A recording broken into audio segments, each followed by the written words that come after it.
I'm Jonathan Nagler. I'm a co-director of NYU's Center for Social Media and Politics, an academic institute that works to strengthen democracy by conducting scientific research, advancing evidence-based public policy, and training the next generation of scholars. Over the past few years, the internet and social media has changed rapidly and presented significant challenges to democratic governance. While it's always been challenging to figure out what's real and what's not online, we've recently seen the deterioration of Twitter, the rise of TikTok, and Meta's retreat, for the most part, from mainstream news. And these shifts in the information landscape are occurring against the backdrop of growing distrust of our institutions in America, from government to media to the scientific community. To respond to these challenges, it's critical to understand how Americans consume information in our evolving media environment, to understand how this information affects people's attitudes, beliefs, and behaviors, and ultimately build a diverse toolkit in mitigating the potential harms of misinformation. Most of us would like a better informed electorate. However, most research is focused on English language media, even though there are more than 60 million Latinos living in the US, many of whom speak Spanish and routinely consume news in Spanish. From the work of journalists and community groups, we know that Latino communities are being targeted with misinformation in both English and Spanish, but significant questions remain about the nature and scope of the problem, as well as potential strategies for addressing it. So why are we here today? The magnitude of the challenges before us requires an all-of-society approach. Researchers to produce reliable and robust data and scientifically sound inferences, journalists to produce credible reporting, and advocacy and nonprofit groups to engage impacted communities and rebuild trust in high-quality information in democratic institutions. Today's event aims to bring together groups working across these domains to share lessons learned and identify some key gaps in knowledge in the lead up to November's election. And we're thrilled to bring everyone together for today's conversation. Towards this end, today's event is broken up into two parts. First, my colleague Marissa Abrajano from UC San Diego and I will present findings from our research project, the CSMaP Bilingual Election Monitor, which sheds new light on these issues. And we'll then be joined by a panel of civil society experts to discuss their work and how we can work together to strengthen democratic discourse. And at the end, audience members will have a chance to ask questions after each session using the Q&A features in Zoom. So with that, I'm going to start the research presentation part of this, and we are off.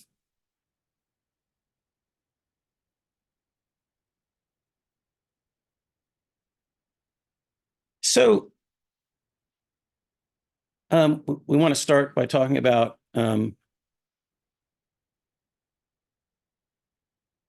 understanding media habits and engaging Latino communities.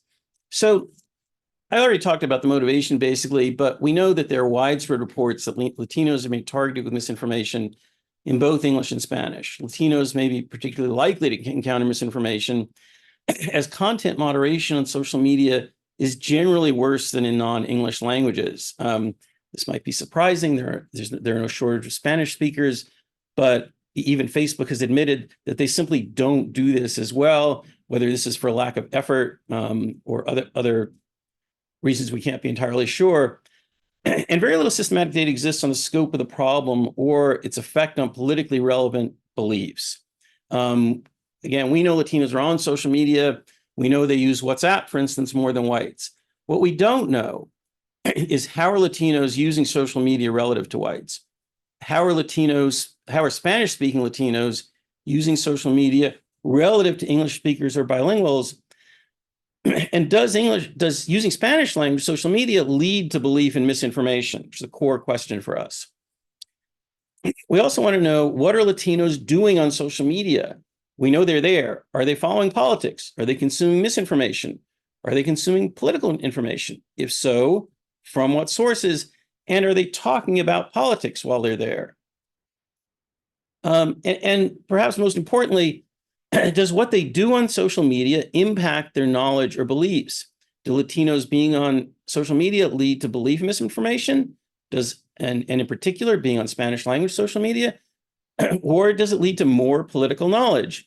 When the internet first came around, and then when social media joined it, many people had high hopes that this would mean people would be better informed as opposed to our current sort of fixation with, are people going to end up being misinformed? So we constructed the CSMaP bilingual election monitor. This was the largest study ever conducted of Latino online political activity. We had over 2,000 Latino respondents. These were balanced samples across the different language groups. We had approximately a third of these Latinos are English dominant, approximately a third Spanish dominant, and approximately 1/3 are bilingual. We surveyed them 5 times throughout the year, and we obtained digital trace data from them from Twitter, Facebook, YouTube, and web browsing. Now, to be clear, we did not obtain digital trace data from all 2,152 Latinos, and we'll explain a little bit about that.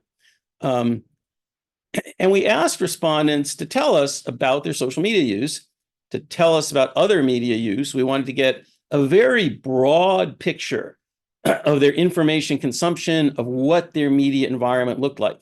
This was not a survey just to find out, are you on Twitter? If so, what do you do there? We really wanted to understand their media diets in a lot of detail. We also, because we surveyed them 5 times over the course of the campaign, we were able to ask them to tell us about their beliefs in several widely circulating pieces of misinformation. We also asked them to tell us what they knew about abortion laws in America post-Dobbs. And as I mentioned, we asked them to provide digital trace data. To be very clear, those are asks. Everyone has consented to share their digital trace data. It's not like we were tracking people without them knowing it. Everyone gave full consent to what we're going to describe. So let me just very briefly describe some key findings, which we'll go into in detail later. So Latino political engagement on WhatsApp is greater than it is for non-Hispanic whites. It's not just the case that Latinos are on WhatsApp at greater numbers than whites. They use it for political engagement, and we'll get into that a little bit. We also found out that Latinos who used Spanish language social media were more likely to believe misinformation narratives circulating during the 2022 election cycle, including claims of election fraud, than were Latinos who did not use Spanish language social media. And we'll present some details on this.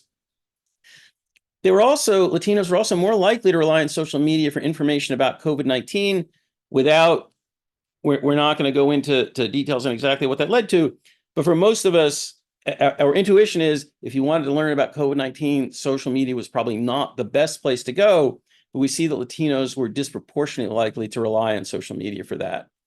And finally, in what we think is a really important finding, the digital trace data that we did collect from our respondents showed that Latinos were more likely to use YouTube as a source of information about news and politics than were non-Hispanic whites. So again, it's not just that Latinos are going on YouTube, but they are using it to get information about news and politics. And we will try to flush that out a little bit a little later. So I want to briefly describe how we recruited this sample of Latinos. We used Facebook ads. We recruited using Facebook ads in English and Spanish. We tried to get a sample that was representative of the US adult Latino population on demographic characteristics. And to be clear, we incentivized people to take the survey. We paid them. And you can see examples of the Facebook ads we ran. We tried to do some text message recruiting, and that basically just did not work. So we're relying on Facebook ads. You'll notice that people could earn a lot of money here because we were surveying them 5 times and asking them to give us digital trace data. People could earn up to $140.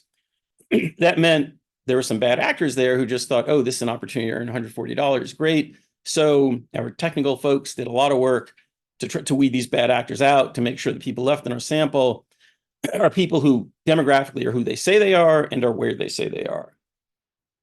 And again, we're paying people to install a web browsing tracker, to connect a Facebook app that allowed us to collect information on their Facebook activity, share their Twitter ID so we could collect tweets and see who they followed, and download their YouTube watch history and send that to us. So this is a lot of information we could get about people willing to share this data. Okay, and with that, I'm going to pass it to my colleague, Marissa Abrahano, who is going to describe some of our findings to you. Great, thanks, Jonathan. Okay, next slide, please. So first, we want to present information on the question that asks our respondents whether they've used any of the 11 social media platforms that we present here. And we disaggregate these results to compare white responses with those of Latinos. So as you can see from this graph, Facebook, YouTube, and Instagram are all highly popular platforms with more than 50% of both Latinos and whites saying they've used them. But what stands out as the one media platform that is extremely popular for Latinos more so than whites, and this is consistent with previous studies, is the usage of WhatsApp. Here, 57% of Latinos say they use it, relative to only 15% of whites saying that they've used this particular social media platform. Next slide. So we then take a more in-depth look of social media usage. So this is the same exact question, but here we're only focusing on the Latino respondents. And again, we do so by language proficiency, focusing on Spanish dominant Latinos versus English dominant Latinos. And again, if we look at WhatsApp usage, we find an even greater difference here, with 74% of Spanish dominant Latinos saying that they use WhatsApp, relative to only 13% of English dominant Latinos. Which gives us a sense, and again, we're consistent with media reports and existing research, that WhatsApp is a very popular social media platform, but in particular, it's something that Spanish-speaking Latinos rely on to a far greater extent than their English dominant counterparts. So this gives us some intuition, as we'll see in our next following slides, to look at their online political activity. And we suspect that a lot of their online political activity on WhatsApp will be equally as robust. Next slide. So as Jonathan mentioned, one of the innovations about our research is that we ask several questions about specific types of online political activity that individuals engage in. So the graph A presents the percentage of respondents that say they follow at least one politician or political figure on Facebook, Twitter, Instagram, and YouTube. And here we see that a majority of both Latinos and whites say that they follow at least one political figure on Facebook and Twitter. Those are the highest percentages. Although the percentages are less on Facebook, we do see that more Latinos, 33%, follow at least one political figure on YouTube, relative to only 25% of whites. Now, in graph B, on the right-hand side of this slide, we compare the behavior of English and Spanish dominant Latinos and observe similar patterns of following politicians on Facebook, Twitter /X, and Instagram. But on YouTube, we find that a larger percentage of Spanish dominant Latinos follow at least one political figure than do English language Latinos. 34% versus 23%. And as you can see, this difference here is statistically significant. Next slide. So in both of these graphs and figures, we asked respondents about specific types of political activity. We asked them about whether or not they talk about politics, share news content, or views new content, ranging from either once a day to several times a day. So here, higher percentages mean they engage in these political activities several times on a daily basis. The most common form of political activity for both whites and Latinos is viewing a news count, followed by sharing news content and then talking about politics. If you look at graph A, we don't observe any meaningful, statistically significant differences between Latino and white political behavior on social media. And to the best of our knowledge, this research finding is novel in making this point. Now, in graph B, we do observe statistically significant differences in this type of political activity, and that is particularly on the social media platform of WhatsApp. As you can see from this graph here, far more Latinos are politically engaged on this platform than are whites, and all of these differences between white and Latino political behavior are statistically significant. Next slide. So in this next slide, we also asked our respondents where they actually got information about the COVID-19 outbreak. And there were a variety of different information sources that they could choose from, ranging from national to local news, to the internet, social media, and their personal community. So what our findings here indicate is that a larger percentage of Latinos turn to both social media as well as the internet relative to whites. And again, these findings are statistically significantly different from one another. Next slide. So to summarize the findings we presented so far, the first is that WhatsApp is used by Latinos to get news and discuss politics far more than whites. And our findings also reveal that it's Spanish-dominant Latinos who are especially avid users of WhatsApp. We also find that political activity on social media is relatively similar for both Latinos and whites. And finally, Latinos are more likely than whites to use social media and the internet to have received information about the COVID-19 virus. Next slide.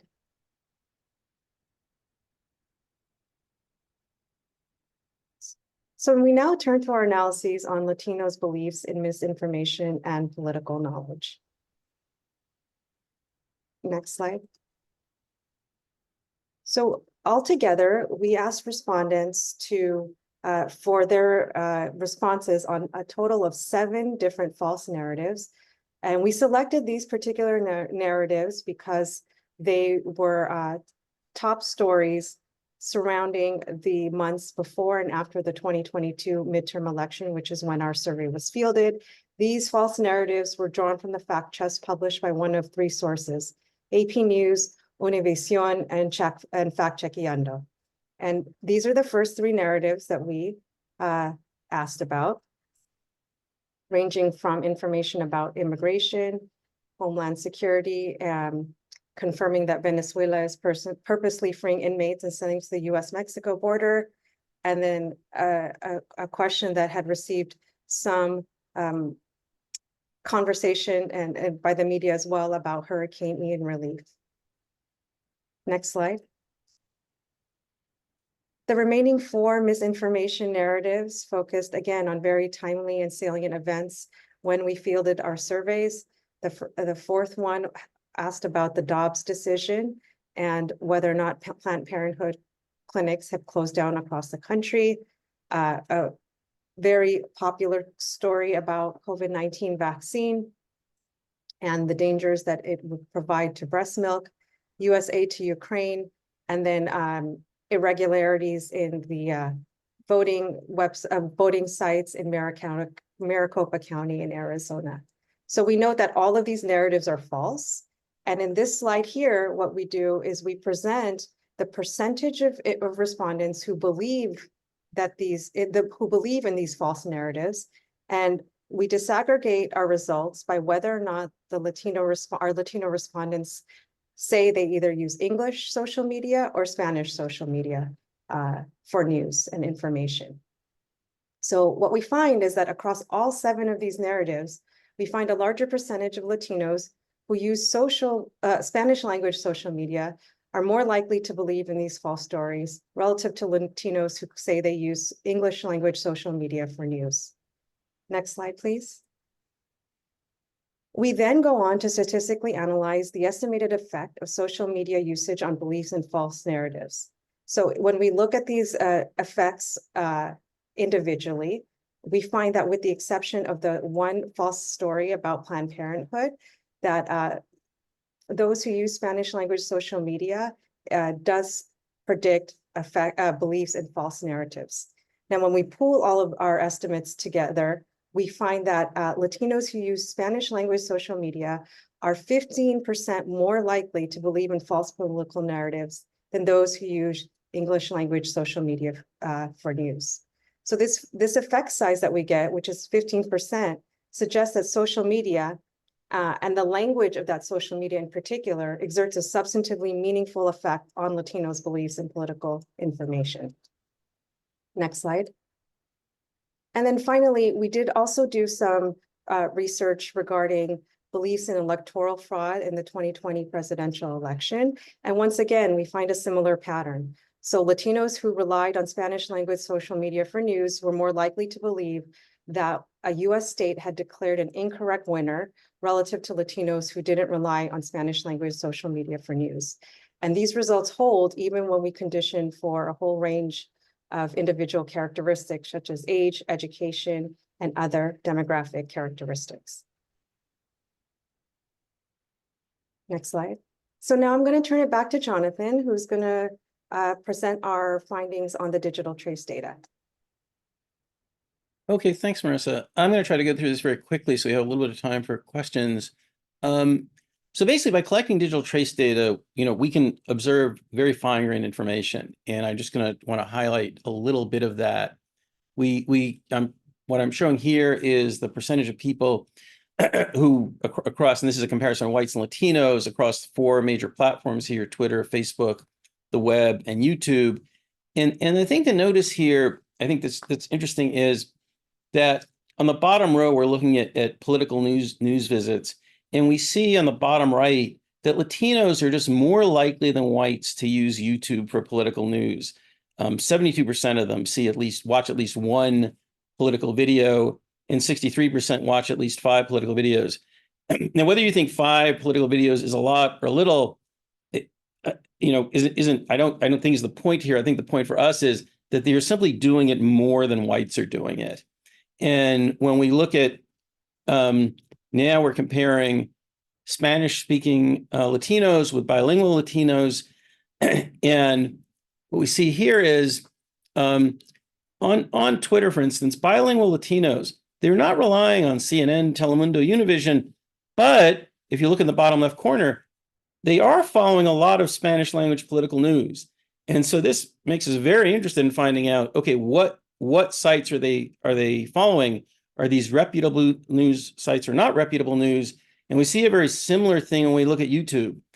We're not seeing people looking at videos from the major networks on YouTube, but we are observing them seeing a lot of news videos, or I should say many people seeing news videos. And so this brings up the question of, are these reliable news videos or not? And that remains a point of further research for us. So what we see from this is, Latinos are consuming more news on YouTube than whites are. Spanish dominant Latinos and bilingual Latinos are consuming about the same amount of political news. And the key point is they're consuming a large amount of news, but it's not from the major media sources. Finally, for us, what's next? We're trying to do, continue our research into the nature of misinformation and low quality news on Spanish language social media. We're putting together lists of low quality Spanish language news. How are we doing that? We start with lists of fact-checked false articles. We run Google searches for them. We have research assistants try to code 3 news articles from the most popular sites, circulating those. And then in the end, we want to try to get that list validated. And in 2024, we're hoping to expand to TikTok, since it's the fastest growing social media platform. It is, of course, another video platform, so we're obviously interested in seeing if our YouTube findings extend there. We know from other data that Latinos are heavy users of TikTok. And just to recap the findings super quickly here, Latino political engagement on WhatsApp is greater than it is for non-Hispanic whites. And it's not just that they're on WhatsApp because they know people in other countries. They're using it for politics. I think that's the important thing we're finding here. And, we're finding, it's not just that Latinos or Spanish-speaking Latinos are using social media. We actually have evidence here that, and when they use it, they end up believing these misinformation narratives more than Latinos who don't use Spanish language social media. And I think it's really important to drive that point home, that we're actually trying to deliver evidence on that troubling point. Okay, I think the other findings we mentioned already, but I do want to leave time for questions. So thank you very much. And I think we can open it up for questions now.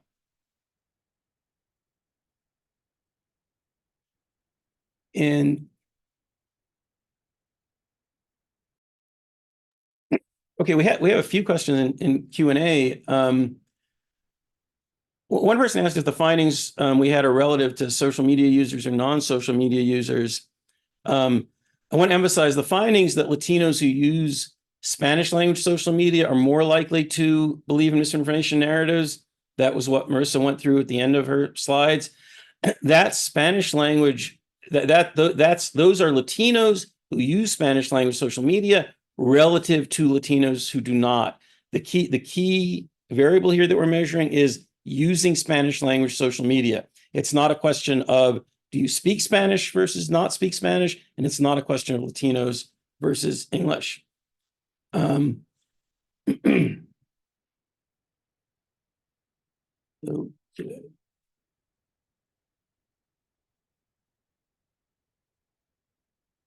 Okay.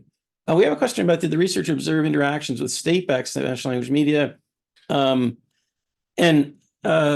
we have to go back in the data. I don't remember, certainly don't remember Russia Today and Espanol showing up with a lot of our users, but that's something we can go back into the data we have and look through for things like that. So yeah, we have a second question about RT. So thank you. This is like super helpful because it tells us, okay, we better go back and look for RT. But I don't believe it was showing up. We sorted sites that people went to find what were the most popular websites people visited as such, and I don't think we saw them there. Okay. Have you been able to observe trends or groupings, dominant countries in the outlets behind the most viewed sources on YouTube? And we have not. Yeah, that's a really good question. And we do have the data on the YouTube channels. I'm sorry, YouTube individual videos. And we have not. I don't think we put together the displays yet for the majority countries there, but that is data that should be available to us.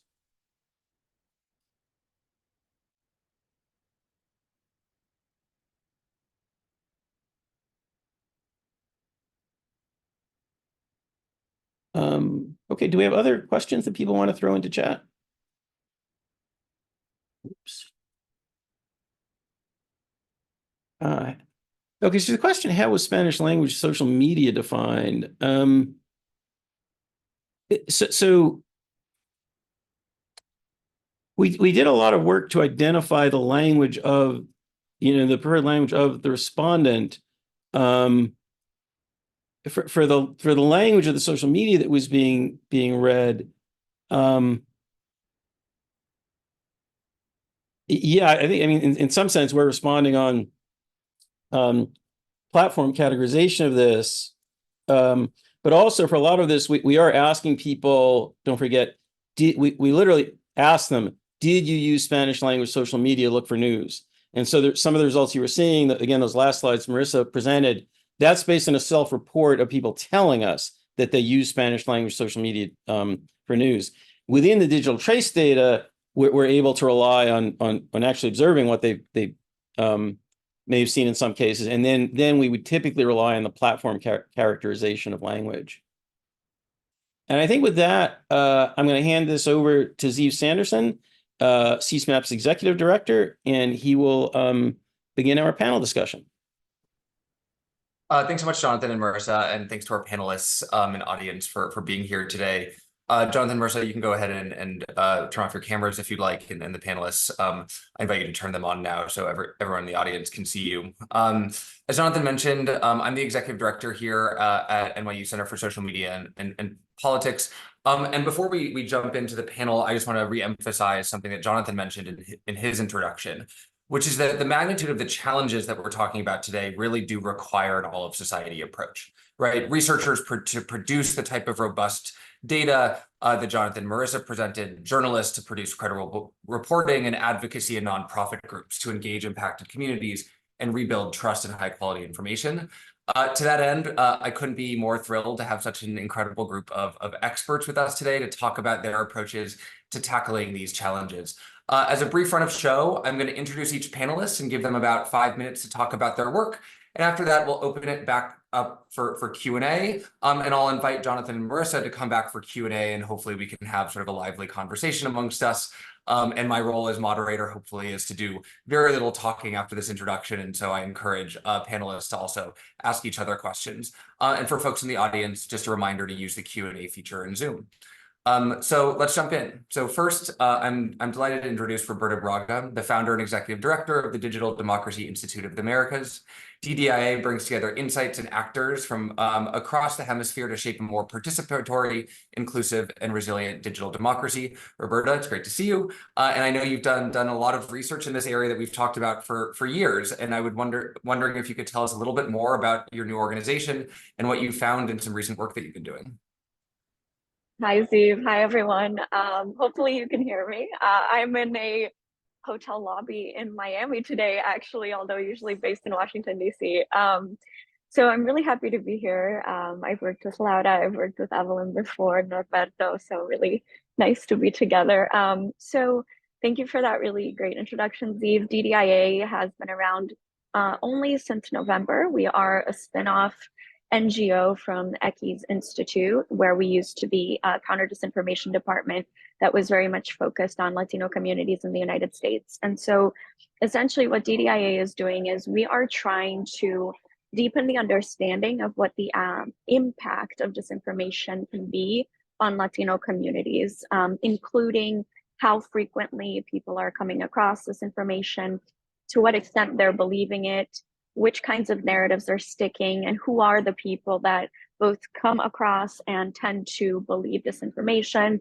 We've looked a lot at levels of uncertainty, and we've also tried to break down different typologies of groups of Latinos, given how diverse our communities are, to try to understand what types of solutions could be most effective for people that are at different levels of the spectrum of, let's say, going into deep belief. But we are doing this in two ways, I would say, through public opinion research like you all are doing, and also through narrative analysis and investigations. And so we've both looked at trends and meta narratives and tactics and techniques that actors use, but we're also looking at social media and messaging applications in English, Spanish, and Portuguese. And we're trying to get past a little bit the if you look for anything online, you'll find it, and toward understanding, when we do find that thing online, to what extent is it scaling, and how big of a problem is it?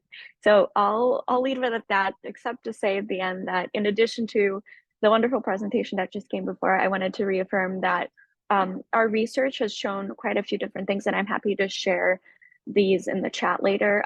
But I think one of the primary findings is that we believe that uncertainty might actually be a better frame for looking at Latinos and disinformation rather than belief, because the majority of Latinos, based on our polling, are familiar with popular disinformation narratives. They're actually very highly skeptical of them. They don't know whether these things are true or false. And so there is that opportunity both for movement in the direction of engaging more with fact-based, reputable information.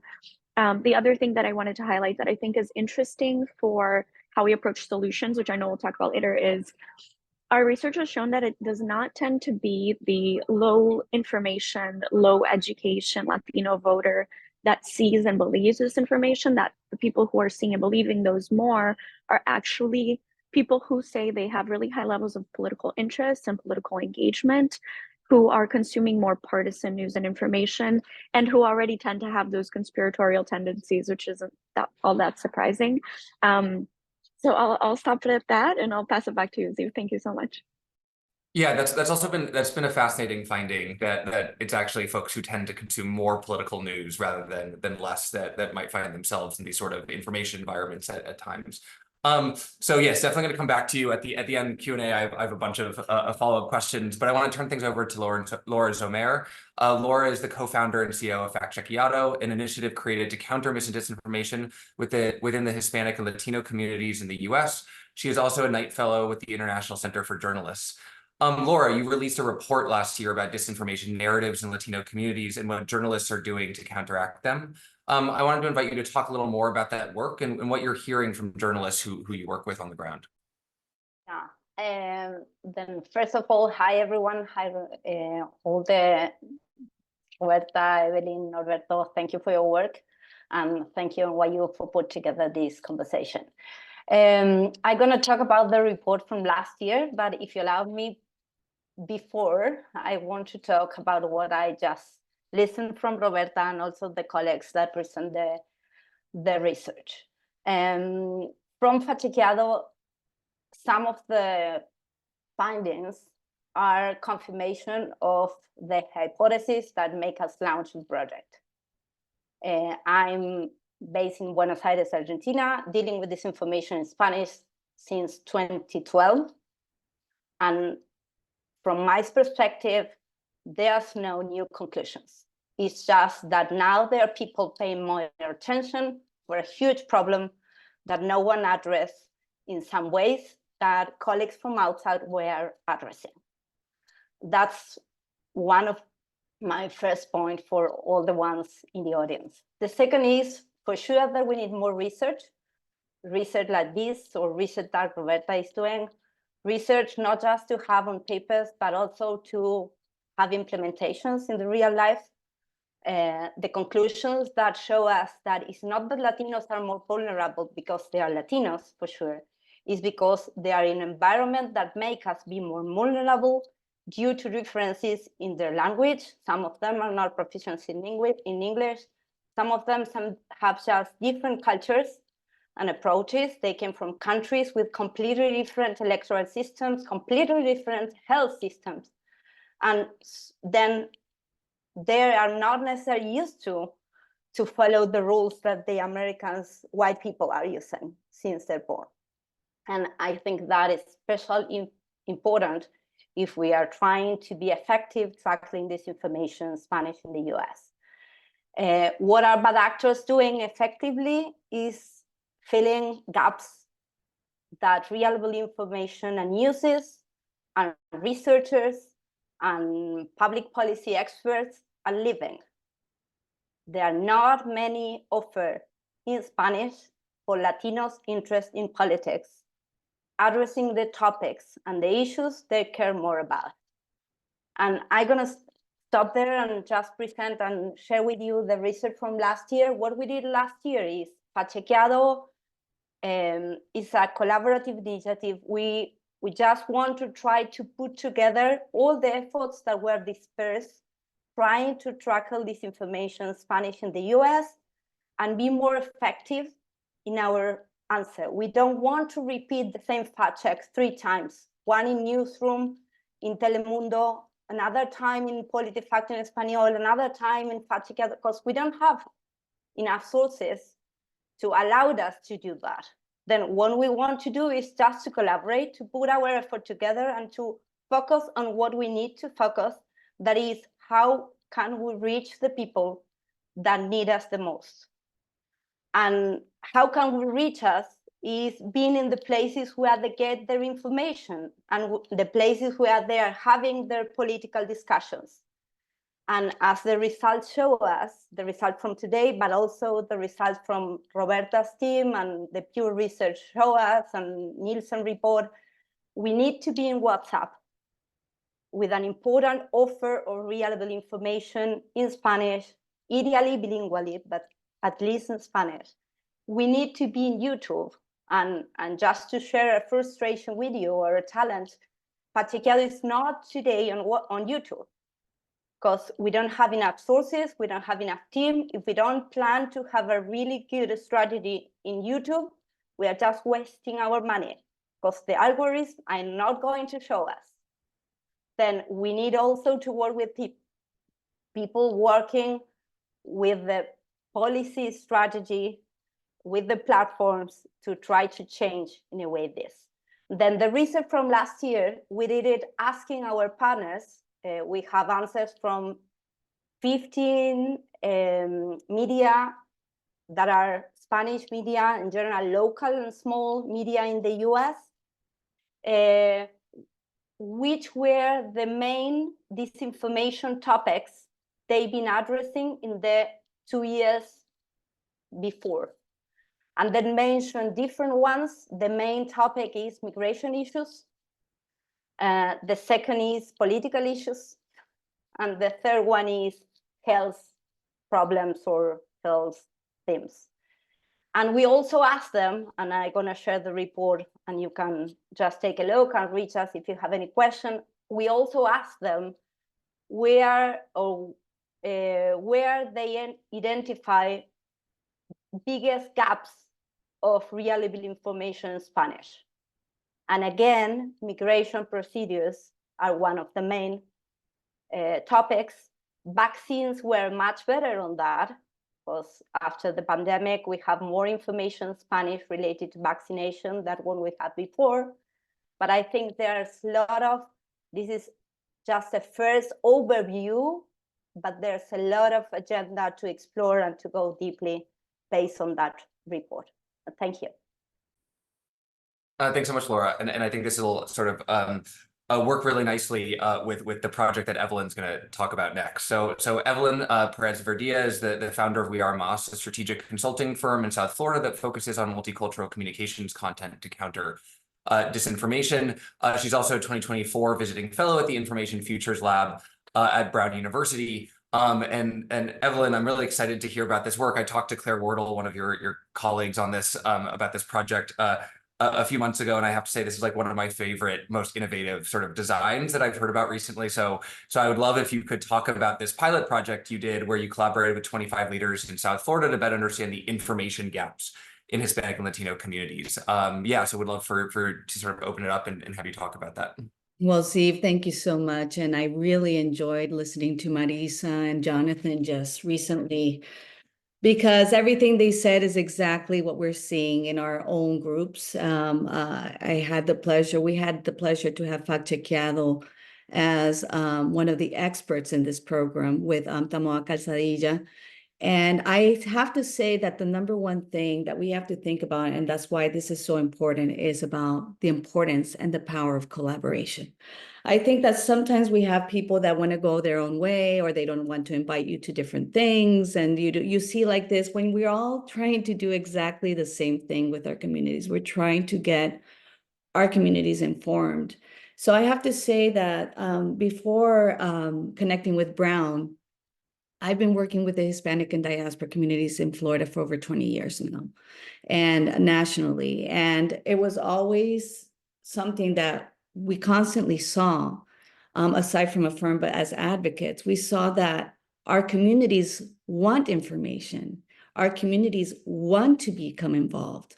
But when there are inequities in terms of the information given to them, in terms of paywalls on papers, or institutions that might not want to translate that from English to Spanish and Creole, that's where we start having issues, right? So the power of the project with Brown with Information Futures Lab was exactly that. We actually had 25 trusted messengers. And when we talk about messengers, it was a group of people in WhatsApp that we communicated with that were actually half were from like we had information navigators. We had a WhatsApp channel in Spanish.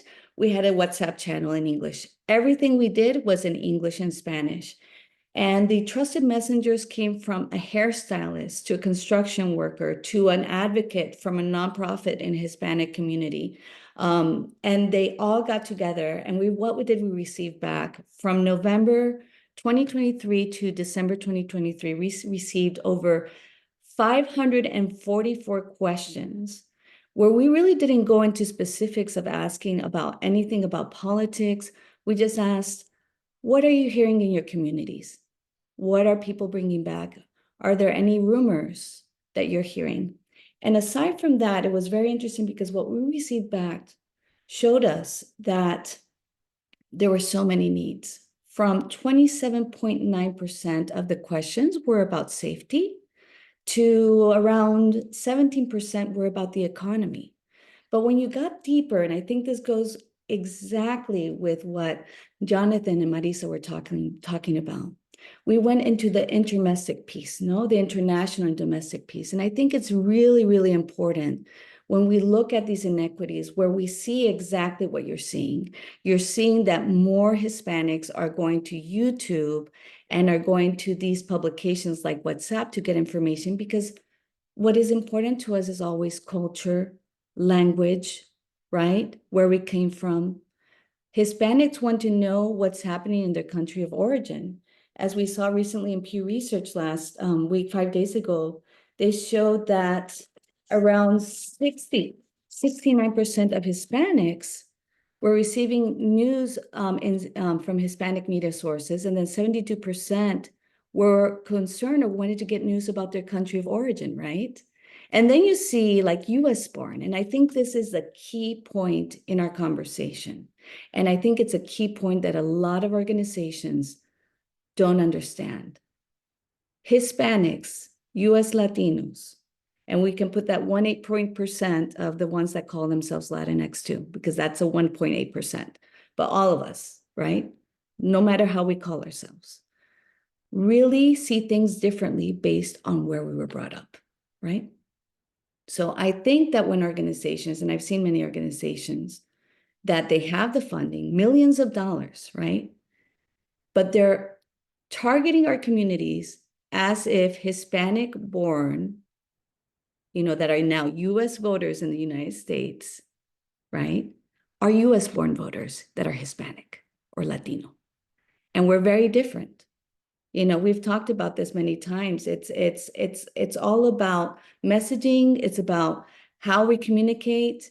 It's understanding that there are actors right now in Latin America who do understand that do not have the best intentions. And by the way, I think the Wilson Center has a really good article that if you read, it's called Latin America Loves Russia Today. And it talks about how Russia Today is probably one of the second most viewed channels in Latin America, right?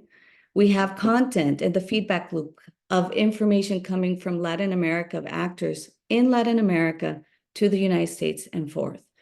So why is this project so important? Because it's the first project that doesn't have to do about or focus on the research and which is very important. We have to research and we have to act at the same time. But just as my friend Laura said, there is a need right now. There's a need to fulfill the fact that there are people with cultures and accents on those YouTube channels that do not have the best intentions. They are not journalists. They are paid commentators, and someone is paying them. And our communities are listening because they hear their accents in this. So to finalize about the Brown Information Project, and I'll make sure to place it in the chat. One of the things that's really, really important is that 78% of the respondents said that the information assets that we gave them, which there were 109 information assets that we gave them back in these groups, which were audios, which were videos, which were WhatsApp messages based on also their needs. They wanted to know where to get a mammogram. Where should I go because my landlord is raising the rent? And when we gave them this information with cultural competency, with empathy, what they told us was that they felt comfortable sharing this information due to its cultural competency, because we respected those cultural competency visions. And I think that the most important piece of that, when you think about a Latin American that votes here in the United States, because I know that you've talked a lot about the political vote and how many we are, is you have to understand that Hispanics that come from other countries of origin see our government, see our systems, see our politics oftentimes through the lens of the government and the politics they left. So I think that that's all very important when we create messaging. And I have to say the US-born Latino and the foreign-born Latino here in the United States are equally as important. I'm not saying one is better than the other, but we have to understand that the way we connect with them, the messaging we give them, especially if you're an organization that's receiving $22 million a year to reach out to those, this needs to be important to you. So that's what I want to share with you. We can go in, but I'll place some information about the Information Futures Lab because it's a project we want to continue nationally and continue to find out and empower these information navigators so that they can get the right information to their communities. Thank you. Thanks, Evelyn. And yeah, just flagging that Laura had put some resources in chat. Evelyn will do the same. And a reminder to everyone that we'll turn to Q&A after Norberto. And so just a reminder to throw questions into the Q&A box.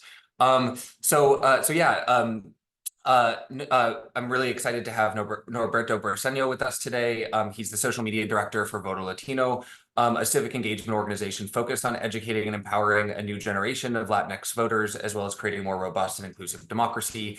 He's also an NYU alum, and we're thrilled to sort of welcome him back virtually to an event here. Norberto, I want to get your perspective as a practitioner who uses social media every day to communicate with the Latino electorate. How do you see misinformation influencing the communities on social media who you're working with, and what changes have you seen in the past few years that sort of impacted your work? Yeah. So first off, I just want to say thank you for having me. I think this is very exciting. I think this is so much this is a great learning session. I feel if anything, I think the presentation that was given before, again, it's stuff that we've heard like many times before, but it's great that like, okay, great, we have a baseline for all of this, which is great. And I think one of the things about social media is that I feel like it's a blob.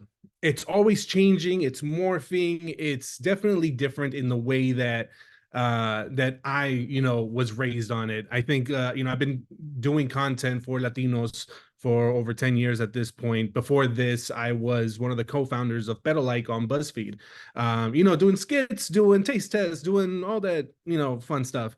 And I think part of it is that it's evolved so much to the point where what I've seen in my personal experience with social media in general, and especially in the political realm, it's gone to a very, very dark place. It's very the mood, the negativity, everything about it has gone very low. And so one of the things that I definitely want to emphasize is that we have to for us, at least as content creators, I think it's imperative for us to go the opposite direction. We have to be informative, but we also have to be positive. And I think finding the joys of our community and amplifying the joys of Latinos, not just on a federal level, not just on a national level, but at a local level, I think is imperative to amplify that stuff. And also just like in my everyday life, I have like cousins who come up to me and they're like giving me all this misinformation. And it's so weird because you meet up at like Christmas and you meet up during the holidays, and suddenly you're just listening to your own family regurgitating all this misinformation. And I think honestly, that's where I kind of get my drive to want to continue doing more of this type of content. Currently at Voto Latino, obviously, aside from just trying to convince people to vote, I think it's imperative for us to consistently keep up with the news and also put out the truth and combat misinformation that is on the daily. Also knowing that timeliness is a big factor when it comes to a lot of the social media stuff. Anything that's in the headlines, anything that's in the news, anything that's affecting the Latino voter is imperative to take it and break it down and simplify it for our audience. One of the things that we focus on is that we also know that we can't spread ourselves thin and try and target every demographic within the umbrella of Latinidad. What we try to do instead is kind of lean in toward our strengths, lean in toward our target audiences, and basically create an audience, amplify it, grow it, make sure that you're not just putting out information for the sake of putting out information, but attach an emotional element to it. And having giving people a reason for how to feel about specific things when it comes to talking about the border and the misinformation that comes from the border, breaking down the truths, and amplifying the correct information rather than amplifying the misinformation, I think has been an imperative thing. And again, it's all evolving. The way I like to see our social media, the way I like to see Voto Latino social media is that it's a laboratory at the end of the day. It's an experiment. We're tinkering with things. We do things that fail. We do things that go viral. We do a lot of tinkering with messaging. What if we completely lean in toward amplifying certain politicians? Oh, that doesn't work. Okay, well, let's change direction. Let's go in this way. I think finding the things that work in social media and finding the messaging cues is also a great thing. It's also okay to fail.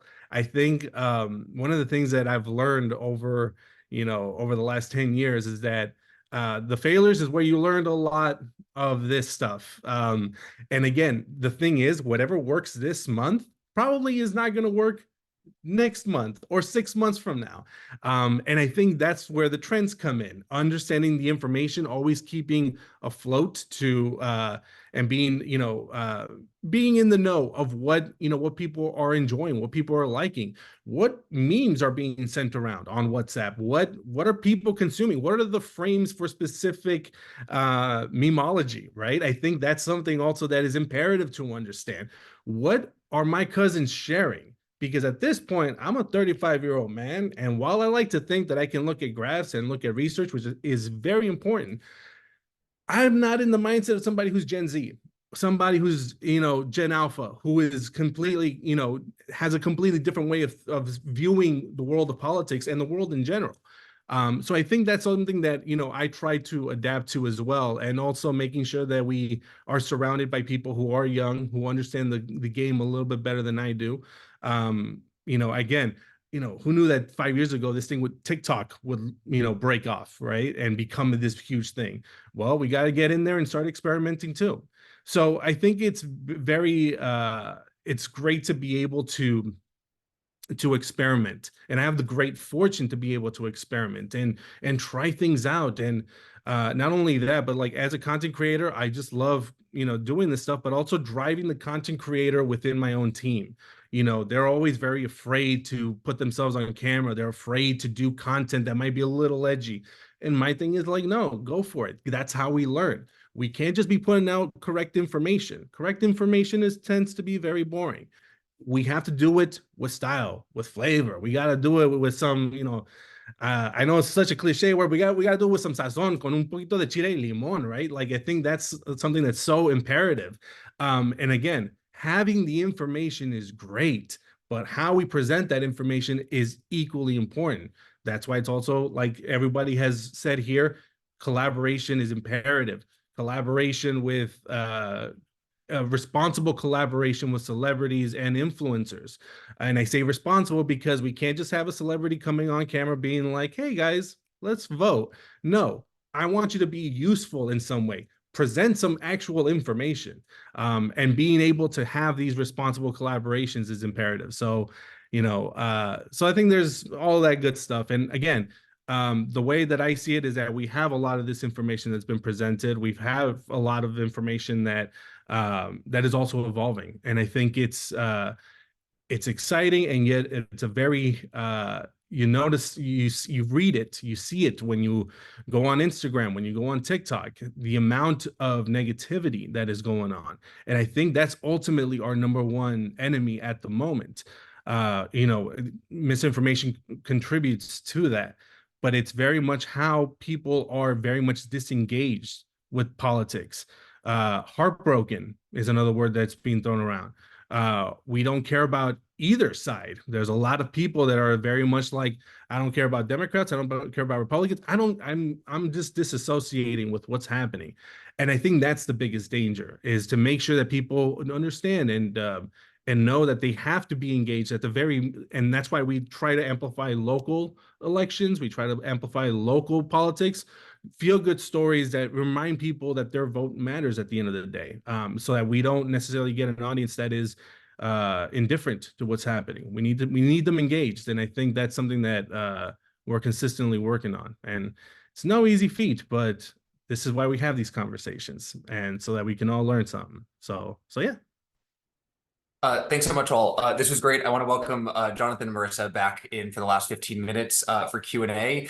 We have a lot of fantastic questions already, and just encourage folks, again, to put in any questions they might have into the Q&A box. So I want to start with a question that I had that aligns really well with the question in Q&A, which is sort of around shifts in the information environment over recent years, right? We've had some really sort of stark changes, right? We obviously have private messaging apps. We've also seen the rise of broadcast style entertainment apps like TikTok. Just more people are now on more platforms. So I'm curious, for anyone who wants to jump in, how has that shifted both our ability to sort of analyze or understand what information people are being exposed to, given just how many more platforms they're on?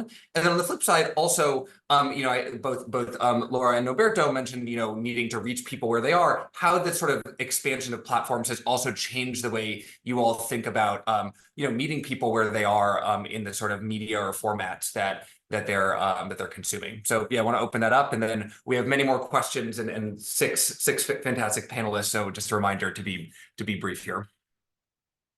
I can go, Norberto, if you want, on how we. Okay, then one of your question is addressing one of the main challenges that we address in the US in how we can detect and monitor disinformation in Spanish in a proper way with a scalable system. What Evelyn mentioned that We Are Mass and Brown did in Florida, it's an amazing way to do it, but is focused and is focused on a place with sources based on a situation and a network. And I'm not saying that it's not replicable. I would love to have the program all around the States. I'm just saying probably that is not happening tomorrow. And then how we can better monitor what's happening in the social networks was one of the problems that we do have from day one in Fact-Chequeado. We try to address this with a tool that we are creating, handmade by our development team from Chequeado, using an AI tool that we start using in 2017, using AI. And is AI plus human intelligence, because our newsroom each day adds some new information that we are picking and having from our partners, local partners, and new influences, as Norberto mentioned, the social networks and the consumption is changing every day. That then probably the tool that we are using today is not necessarily going to be the one that we are using next year. But having a better tool to monitor disinformation in Spanish in the US is crucial, because the conversations are super dispersed. They are diverse in the same way that the Latino communities are. And then using CrowdTangle is not good. It's not that we're going to find CrowdTangle how you should fact check that day. It is much more tailor-made in a way. The second thing related to what happened with this consumption, that is not that you are just in Facebook, but you are at the same time in different social networks, give us, I can say, not a problem, but a new challenge in terms of when I started doing fact checking in 2012, high quality journalism was a well-report article with one or two graphics or charts, and that's it. And this is not high quality journalism today.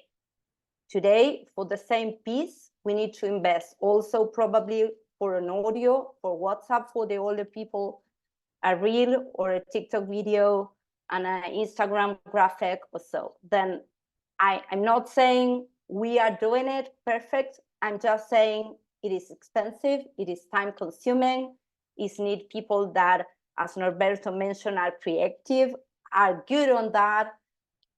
It's not that myself as a 50-year journalist going to be doing great job on all that platforms. We need teams, we need collaboration, we need partnerships. Yeah, if I could add about what Laura was just mentioning, because I think especially as a very good example of what happened in the Information Futures Lab, we had a situation which one of the responses from one of the information navigators was asking if there were still microchips in vaccines, right? Fact-Chequeado had done a story in 2020 that had mentioned this. And what happened is way after, like, this years after, and they were like surprised that it happened again. So what happened because of that collaboration, because we had an expert from Fact-Chequeado was able to update that story to say, years later, by the way, we see that you're still thinking that this is the case, but it's not, and here's why, right? But I think that the most important piece of this, Zeev, in terms of the work is that we did this with a very, like we talked, it's a pilot project. It was with a very, very, very small budget. where we were able to do so much. We were able to do audios, we were able to do videos, we were able to, and I think that the key point is, yes, you need, like Norberto says, you need to, and we did, we made it excited, we made it fun, we made it have empathy. It wasn't just like, oh, well, let's laugh this off because this is what you think. No, it's having empathy and saying this is a real true concern for you. So I think that the biggest point here is you have to continue the work, but you have to understand that those individuals, right now there were 25. Imagine there weren't 25. Imagine there were hundreds of information ad navigators all across the United States. And when you talk about influencers, you have to remember that the closest influencer in our Hispanic communities are our abuelas, are our fathers, son nuestros tíos, son nuestros primos, the people that we have in these WhatsApp groups. So that's the power of the program. And I think it's important that this is why it's a pilot project, but that's the reason why if we collaborate with other people that are doing the fun videos, if we say this is the issue that's happening, like we saw with the measles that came out, and 2 months later, we're seeing that there was a measles epidemic in Florida, you could solve these issues by knowing ahead of time.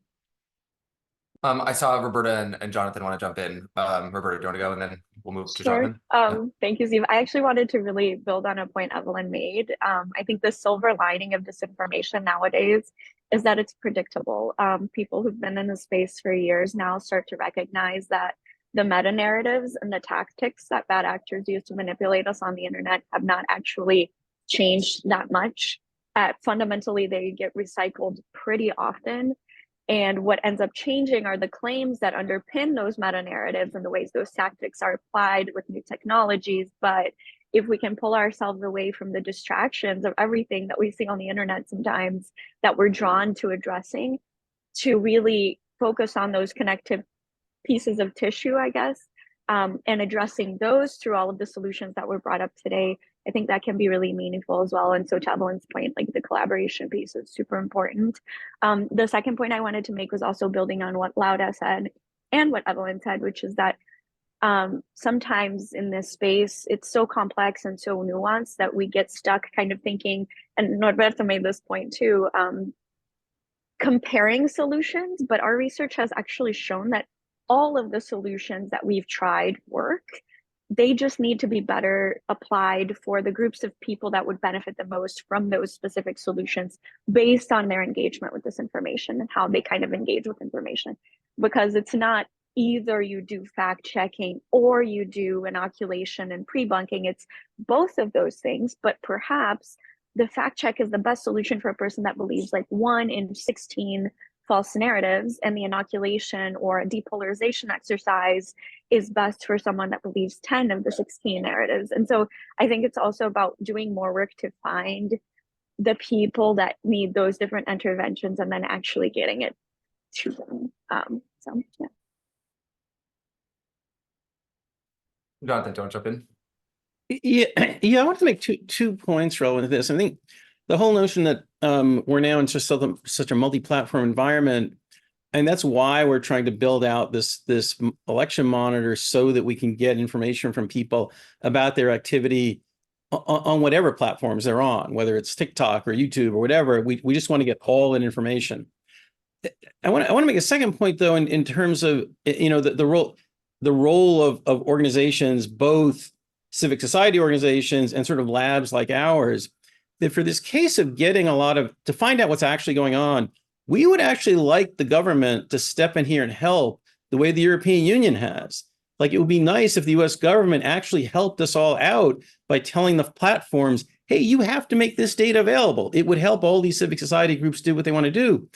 So in terms of collaboration, I think one of the important things not to lose sight of is that it's in all of our interests to get the US government to step up to the plate here and make this information available so that we can all find out what is going on in the world. I think we're in a strange world where the US government is willing to jump in and say, we're going to force a platform to divest itself of its owner, but we're not willing to tell it to make data publicly available. Like, there's something wrong with this picture, and I think we should all be working to fix that.